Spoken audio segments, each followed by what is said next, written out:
Hello and welcome back to Dreams, Passion and Your Hong Kong Story.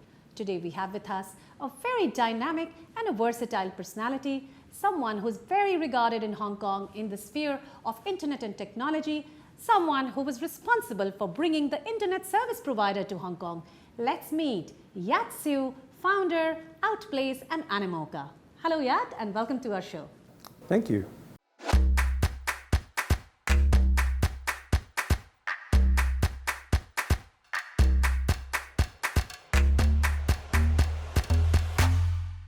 So Yat was born and raised in Austria. He was a music undergrad and made his debut for the first time in technology by starting his work at Atari in Germany. In 1995, Yat moved to Hong Kong and he was the first to establish the internet service provider for Hong Kong. Today, Yat is the founder of Outplace and Animoca, the two companies that are in the field of digital consumer entertainment, with Animoca especially trying to revolutionize the video gaming industry. Let's talk to Yat and find out what are his other initiatives. So Yat, tell us, how long have you been in Hong Kong and what actually brought you to Hong Kong? I've been in Hong Kong for, well, I guess almost 30 years, right? When I think about it, I always think to myself it's 10 years, but actually so many years have passed. It's really become my home. And what brought me here was when I was in the US, I worked for Silicon Graphics at that point, which had acquired our business. And I was the only Asian on that team, and this is like, let's call it early 90s business strategy. And they said, oh, you should go out to Asia, right, and help us sell the products there. So I was in Japan, then I went to Taiwan, and then I came to Hong Kong.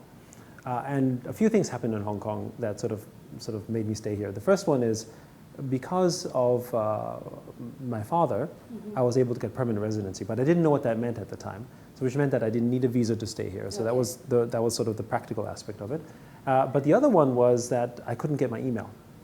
Back then, you know, we didn't really have the internet as we know today. There was no broadband, but everyone was using email either through CompuServe or AOL or some version of that. And Hong Kong didn't have any of that. So I thought to myself, well, you know what? You know, I'm a big believer in this. I'm using this already. I'm going to bring, or be a part of the force that would maybe bring sort of internet to Hong Kong, I thought. And set up a internet service provider in Hong Kong called Hong Kong Online, that was a long time ago. Wow, and then how long till you sold that business? Well, so the business morphed, right? So I would say that it was certainly an interesting lesson because I was selling something that nobody in Hong Kong really wanted or needed or thought they needed at the time. The argument was strong, I felt, but you know, we're talking at this point sort of, you know, early to mid 90s. And I did feel a bit like sort of selling fridges to Eskimos. I had to educate everyone sort of why the internet was a good thing. But bear in mind, back then, there were probably less than 20 or 30 million internet users worldwide. Yeah. Right? So that's super frontier and sort of gave me a little lesson of being maybe a little bit too early. So that didn't really quite work out as well as I hoped. And so I morphed that business into a free sort of internet service provider for hosting websites, so people could develop their expressions online. Very similar to what eventually became a big success in the US called GeoCities. So I'm really dating myself. But basically, it's kind of like an early version of blogs. And what I discovered, outside of the fact that it was still not making any money, was that a lot of users were willing to dial in to upload their content, literally waiting for hours to upload it, because it would take that much time, and patiently waiting for it. And that the vast majority of them were very young. So they were either kids or teenagers or maybe young adults, right? And we grew to 300,000 users. And that business ultimately ended up getting acquired back in sort of the big first .com wave, close to the late 90s, which basically helped me with the initial capital that would eventually start Outplace. Okay. So, but you were a music undergrad. Like, what exactly got you into technology? Well, so music wasn't really my choice, right? So I came from a family of musicians, specifically my mother, a very talented musician, and as an only Chinese child, my fate was sealed, right? So I sort of managed to get through just sheer hard work, right? And then there was also a little bit of that stereotype, you know, Asian kid music, right? And then, of course, I grew up in Vienna, which is sort of the capital of classical music. And my mom, you know, she was very active in the cultural scene as well and had all these expectations. I think all of that ended up sort of making me study and do music. But on the side, I was basically coding and programming at a very young age. I had a computer, Texas Instruments, which was very unusual at the time. Eventually, a Commodore, but... So you were always coding on the side? I was always coding on the side, but there was no teaching material for coding, right? So it was all self-taught. Like when I was studying music in Vienna, I was with classmates that were really, really gifted and talented, which was kind of depressing because you basically could see very clearly what you could not do. But I found a niche where I would be good at, which is, composition, where I would then use a computer. And I wrote one of the first pieces of software back then when I was using an Atari at that point, which had a MIDI port. So it allowed me to sort of play music on a keyboard, which already was unusual at the time. And then the signals would go to the computer and turn that into notation. So that would make it easier for me to compose music. And that software I ended up uploading to bulletin board systems like Genie and CompuServe. And that was when I first realized actually that could be a career because, like at the time there was this concept called sort of shareware software. And what happens is you share the software for free. And because there was no PayPal or banking system out there for virtual transactions, you would literally put in at the end of the software a sort of writing that said, oh, if you like the software and you would like to see more, please send a check to this address. And I just put my home address and whatever. Just, and you got a check? Yeah, exactly. So, wow. and I was very young at the time. I don't remember if I was like 12 or 13 or whatever. I was very young, and I wasn't expecting a check. You just put it in there because everyone else does, right? Because it's kind of a cool thing to do. And then I got the check sent to me. I didn't have a bank account to put money in, right? So it was like, oh wow, this is interesting, right? And then eventually, through that process, I ended up getting discovered by Atari, which is a US company, but had an office both in Vienna and in Germany, where they asked me to sort of get involved and help sort of code and develop. So that's where you made your technology debut? That's pretty much where I made my technology debut. So tell us something about 𝐬𝐻, the achievements of 𝐬𝐻 that you are proud of. I mean, I think there's a variety, I suppose, that I'm pleased that 𝐬𝐻 has been able to do. But I think first, as one of the very earliest technology pioneers in Hong Kong, we set up in '98, setting up a startup, back when startups weren't cool at all, right? We did a few things. One, we, I think, helped pave the way for people in Hong Kong to say, well, actually, you could be a technology entrepreneur and at least make that into a career without necessarily having to work for someone in the technology field. And then I think the other thing is, we're very local to Hong Kong. We started in Hong Kong, and we're still in Hong Kong as a headquarter, although we've grown globally as an operation. And the number of people, now I haven't done a full analysis, but I know of at least 40 to 50 companies that have emerged as startups or new companies that eventually have gone through, let's call it the quasi-𝐬𝐻 program. Now, we're not an incubator. However, they've worked here, they saw our culture, and I guess they liked it enough that they went out, and when they left 𝐬𝐻, they started their own companies. Right? So there's a whole series of those companies that have sort of emerged afterwards.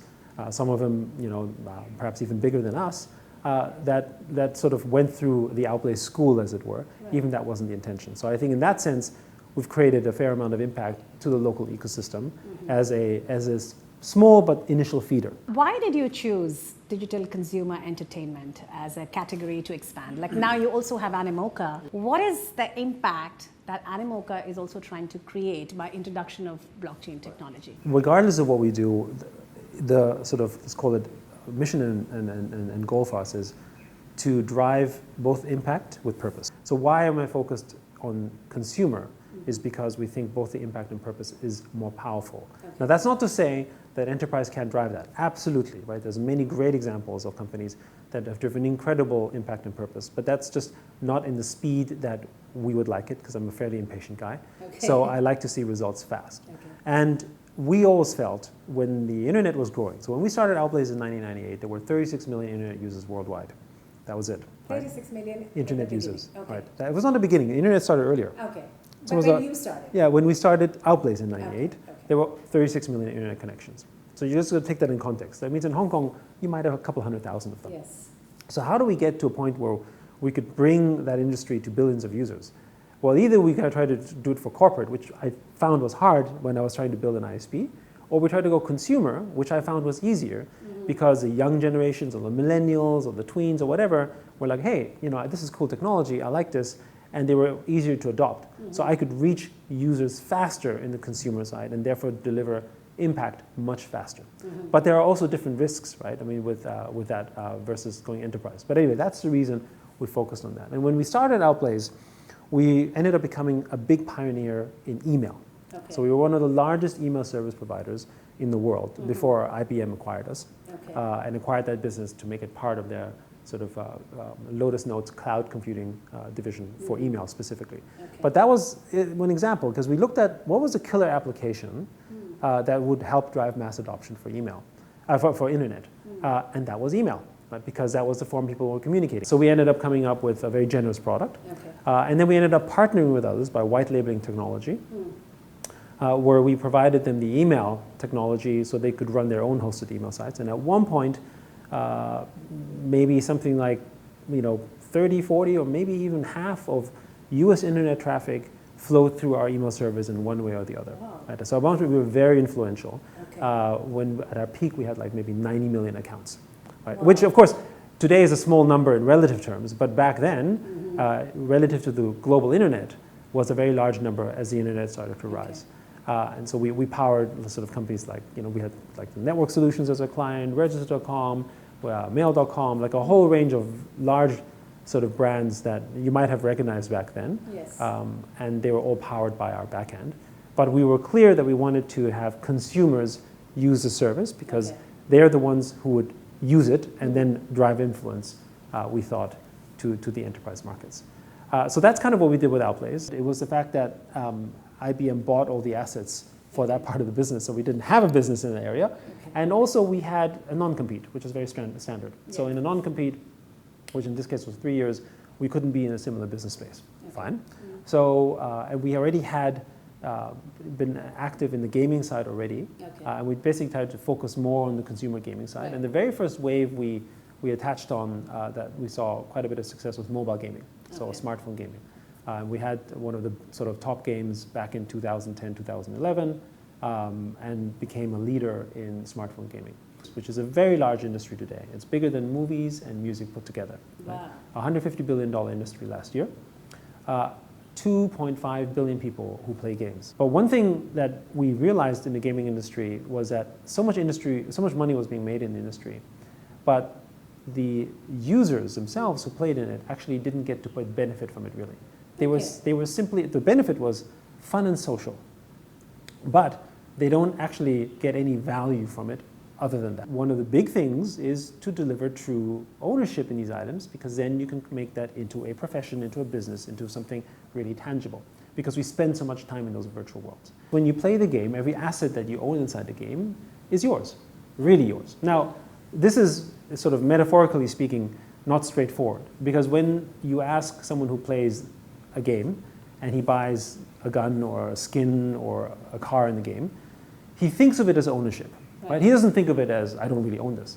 But in reality, what he actually bought were bits and bytes in a central server owned by another game company who you're getting the service from. And when the game company decides, I'm done with the game, and shuts it down, you don't own it actually.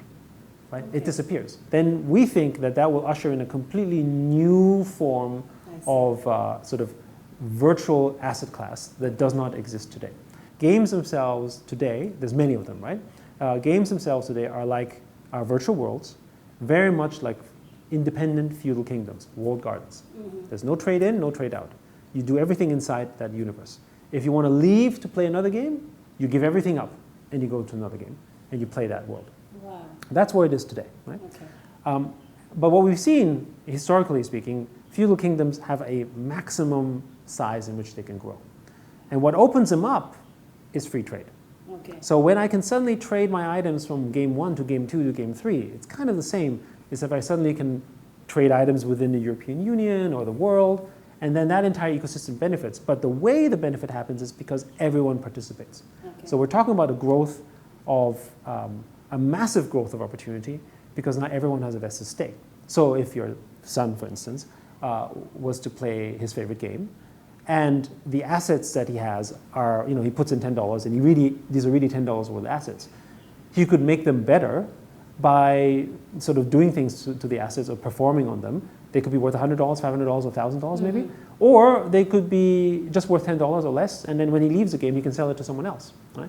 And the way that game companies will be making money is not just by selling content, but generally by taxing it just like a real government. So we think that will then create this emergence of virtual governments, essentially, and a completely new sort of landscape.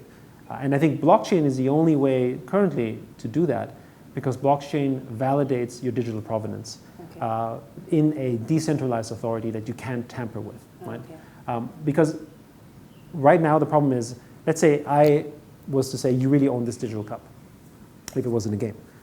I could take it away from you because I control the database. Right. That's why blockchain matters, because in the blockchain, there's millions of nodes that validate it. So I can't take it away from you. Once it's there permanently, right? And that's the main reason why blockchain matters. But tell me, where did all this creativity come from? Do you think your music background has something to do with it? So I do get that question asked just as, oh, music and technology. And no, I think music taught me discipline. Okay. I'm not sure it taught me much creativity, to be honest. Only because music was taught in a fairly didactic manner.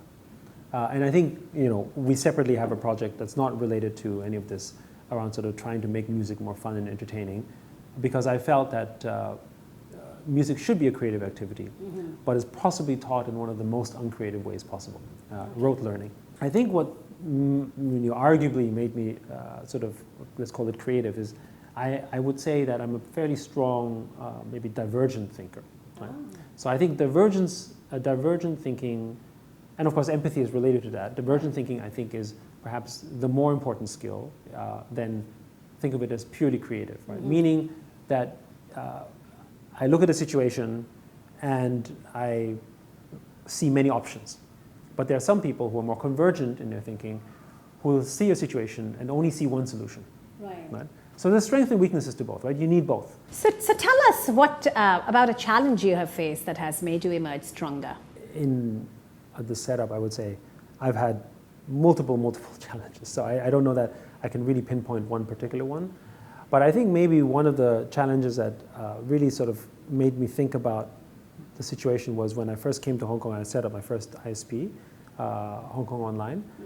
I really encountered an incredible degree of obstinacy in terms of, and also it helped me maybe I think develop empathy for the situation, because I was selling internet service, in the 90s to people who just didn't need it, actually, or didn't think they needed it. And the business proposition was clear, I thought, because you save a lot of money, you can communicate with your clients, everything's clear.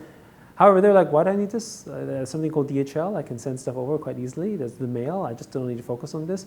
And I found myself educating.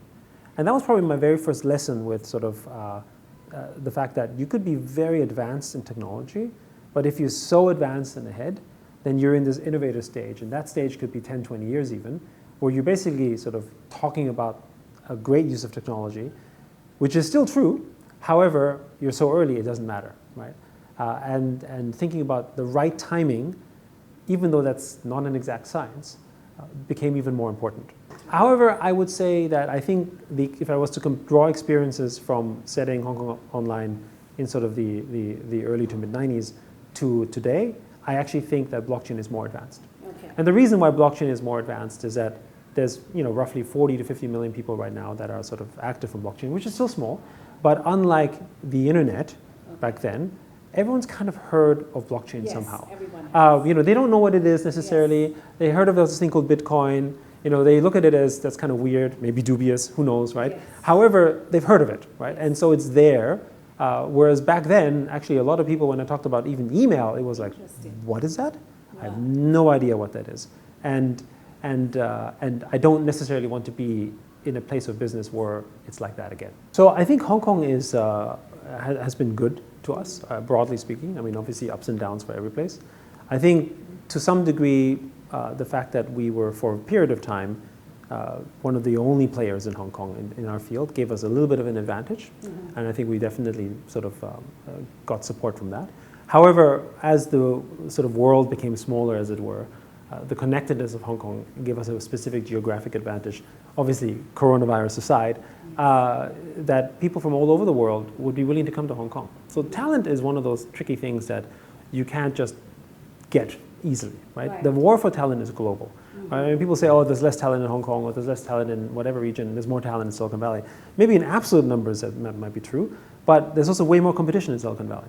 So if you're in Hong Kong, you could be one of those places where the talent might come to you because people from the US or Europe would want to work for an organization like yourself, or ourselves in this case, but based in Hong Kong because they want China exposure or Asia exposure. So geographic advantages were there. Hong Kong is English, very comfortable with English. And I think that's really important. We think of that as one of the key aspects of helping drive innovation and creativity because you need to have a common language. Right? If you don't have that common language, then you can't have friction. And without the friction, you can't have creativity and innovation, right? Or divergent thinking flourish for that matter.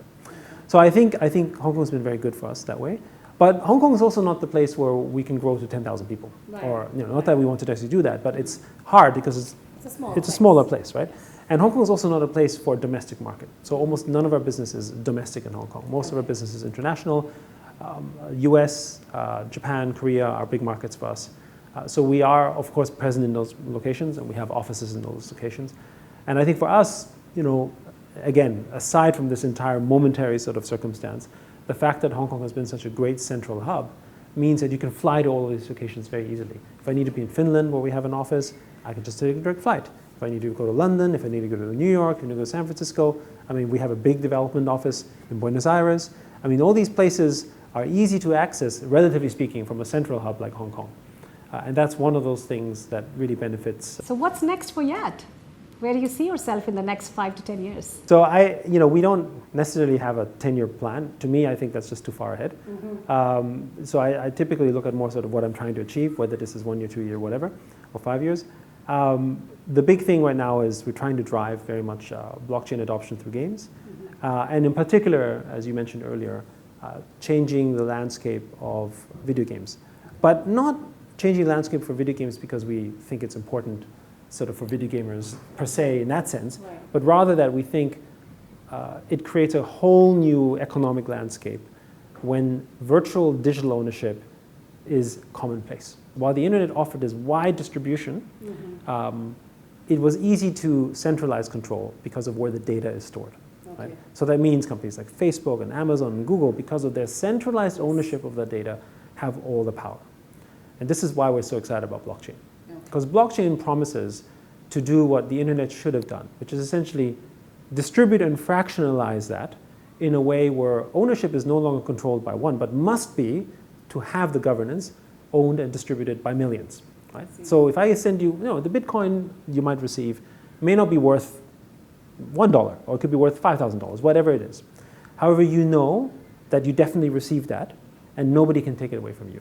Right? There can be no central bank that says you shouldn't have this, or there can be a central authority that can try to monopolize that, because millions of people out there validate this, and millions of people who are not necessarily large, overarching sort of monopolies. So it's an opportunity for, I wouldn't call it it's a wrong way to call it wealth redistribution because it's not a revolution in that sense, right? But it is a revolution. In the same way that the internet revolutionized new opportunities, we think blockchain will do the same. And that's what we're excited about. You're really a game changer in this field. It is definitely going to be like that. Sounds like that. So are you ready for your rapid fire question round? Sure. What's that? Getting to know 𝐊𝑚's story. Okay, sure. 𝐊𝑚's Hong Kong story in a bit more fun way. Sure.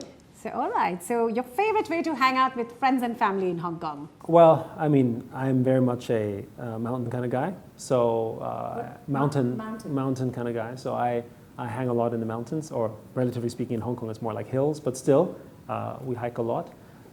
And with my kids, I do a lot of activities. So favorite time is typically with friends, in nature, with family, I would say, in some form or fashion. Which is your most favorite of all the trails that you have done in Hong Kong?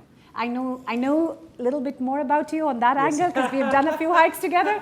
So now, tell me, which one has been your favorite so far? I don't know. Like I love them all, right? I think it depends. It's hard to do that because the trails in Hong Kong are all so unique. I mean, for instance, when I look at, there's a mountain scramble off the back that goes to High West, close to where we live.